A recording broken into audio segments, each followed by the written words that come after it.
خذ العفو وأمر بالعرف وأعرض عن الجاهلين. От Абу Дарда, ради Аллаху та'аля, который сказал посланник Аллаха, саллаллаху алейхи вассалям: «Ма мин шейин фил мизани аскалу мин хуснил хулук». Нет ничего тяжелее на весах, чем благонравие, чем хороший нрав. Хадис, который передал Абу Дауд, Тирмизи, назвал сахихом его Тирмизи, рахималлаху та'аля. На что указывает этот хадис? Хадис указывает нам на то, что благонравие, хороший нрав – это то, что требуется. То, что требует от нас Всевышний. Благонравие, на самом деле, что такое хулук? Мы с вами говорили, у человека есть внешний облик, у человека есть внутренний облик. Этот внутренний облик, хулук, у него тоже должен быть прекрасным. Точнее, это даже, что это важнее. Это важнее. Благонравие, хороший нрав человек проявляет как в отношении Аллаха Субхану ва Тааля, так в отношении творения Аллаха. В отношении Аллаха Субхану ва Тааля в чем заключается это? Это искреннее поклонение Аллаху в соответствии с сунной пророка, алейхиссалату вассалям. Выполнение того, что приказал Аллах, оставление того, что запретил Аллах. Там, где тебе приказал Аллах, ты должен быть там. То, что тебе запретил Аллах, тебя там не должно быть. Вот это благонравие в отношении Аллаха Субхану ва Тааля.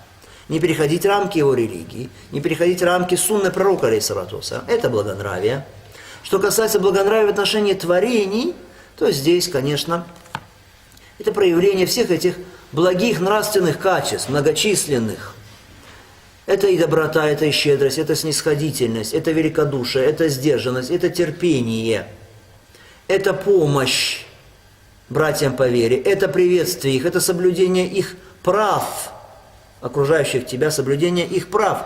Это когда человек не требует от других совершенства в отношении него самого.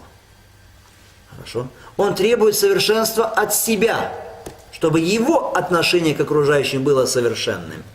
А от других он не требует этого, он не завышает планку для других. Он относится к ним снисходительно. Это то, что приказано пророку, алейхиссалату вассалям: «Хузиль аф ва'мур биль урф».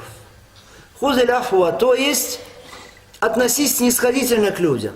Ва'мур биль урф, и приказывай одобряемое.